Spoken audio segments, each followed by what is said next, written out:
Look, I don't think anyone expected what happened. When you least expect it, guys, and gaming has literally been turned upside down in regards to PlayStation and the future of its PC ports.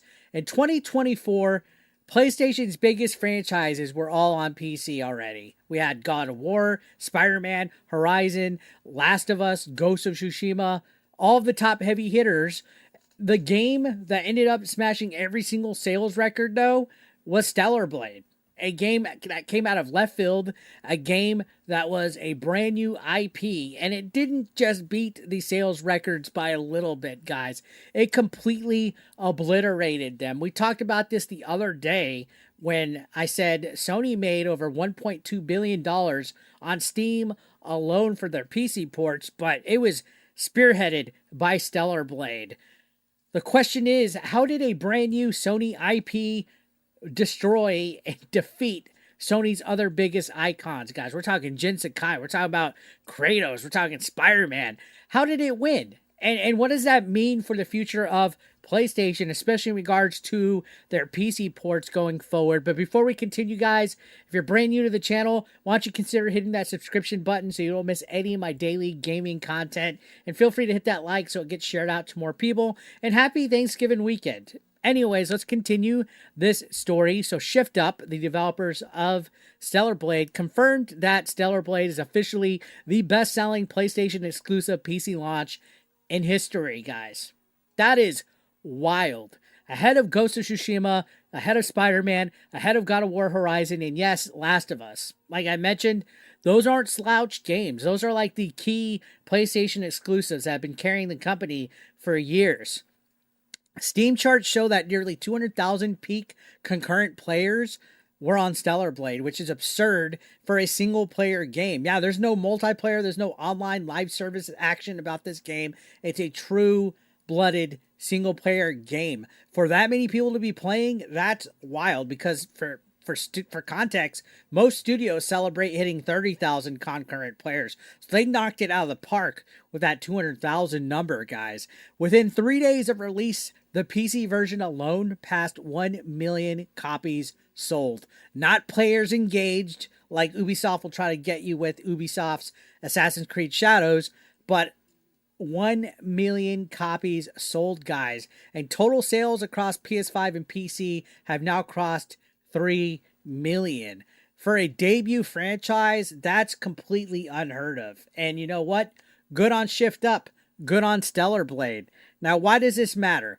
Well, this isn't just a sales flex. It exposes something bigger happening in gaming. Players are tired of safe, predictable AAA design. We see it all the time, especially with stuff like Ubisoft. We want new ideas. We want new worlds. We want games that aren't trying to be cinematic movies or live service cash machines, right? That like Concord, how that failed 2 weeks within coming out. Stellar Blade delivered exactly that, guys. It had stylish action, it had tight combat, it had a clear identity, and it had a protagonist that people actually cared about. Now, it's debatable why they cared about her or not. You know, it's the whole Gooner Gate controversy and stuff like that. But the press leading up to this game, the press, the gaming media, they downplayed this game. They hated Stellar Blade straight up. They ignored it. They dismissed it because the main character was an attractive woman, and we can't have that. It didn't get nominated for any awards. It barely got coverage, and it still became a monster hit. Players and not the media, not the shills, not the journos, they decided its success, which is what it ultimately comes down to, the consumer. Now, I want to touch on one thing because I did see somebody talk about this in somebody's live stream chat.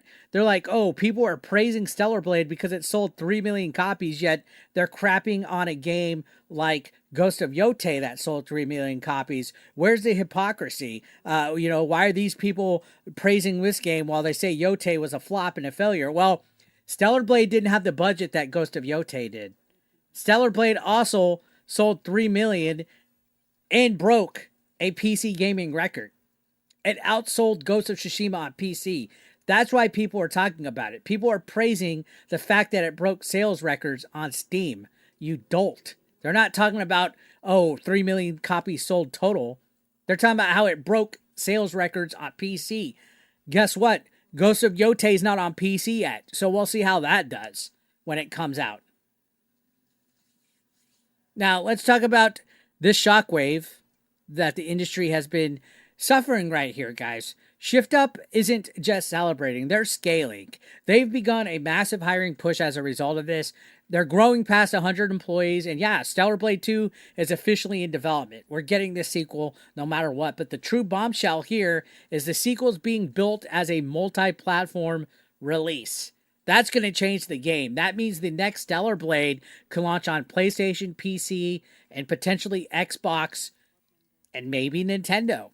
If that happens, this 3 million that they sold on PlayStation and PC will probably go up to 5, if not more. I can see this being a big hit on Nintendo Switch too. This could be the moment where Sony loses another exclusive franchise, and it's one that they didn't even create internally. This was made by a South Korean team, and then they helped fund it and publish it, made it an exclusive. But what makes this even crazier is 6 months after release, this game is still pulling 8,000, 15,000 concurrent players on Steam. That's a sign of longevity, guys. That's the opposite of a hype cycle drop off. And again, it's a single player game. That doesn't happen very often with single player games. The Steam reviews are still pretty positive. I think about 98 positive. And that's nearly unheard of for AAA gaming. Like AAA gaming has been wrung through the mud the last few years here, guys. So apparently people didn't just try Stellar Blade, they loved it. So here's where things get interesting. If Stellar Blade 2 expands the world, avoids the, I guess, mostly desert criticism that people said about the game and its NPCs and stuff, and that just plays in a desert, if it adds more gameplay variety, if it launches across multiple platforms, like I said, it could easily outsell the original by double, maybe even triple. I would say 5 million would be sold. But the biggest question remains, does Eve stay the protagonist? I think they should. I think they definitely should, because whether people want to admit it or not, she was a huge part of why players were curious enough to even try the game.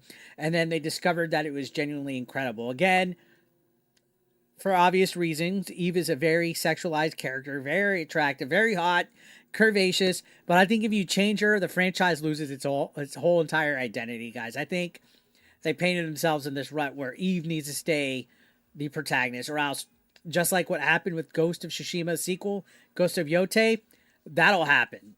And we can't have that. Sony can't afford that. So yeah, a Korean studio with its first major console project just beat PlayStation's biggest franchises at their own game. And if Sony isn't paying attention, they are now, because Stellar Blade might become the next global action series without them even holding the keys. So I'm going to ask you guys this. Do you want Stellar Blade 2 to stay PlayStation exclusive, or should it go fully multi-platform? And more importantly, should Eve stay the main character? Let me know in the comments. I'll be checking them out, because I feel that decision could make or break the situation. Anyways, I'm going to leave it right there. If you're not subscribed, hit that subscription button. We're on the road to 100,000 subscribers. I can't do without you. Again, happy Thanksgiving weekend, and I'll see you on the next video, guys. Peace out.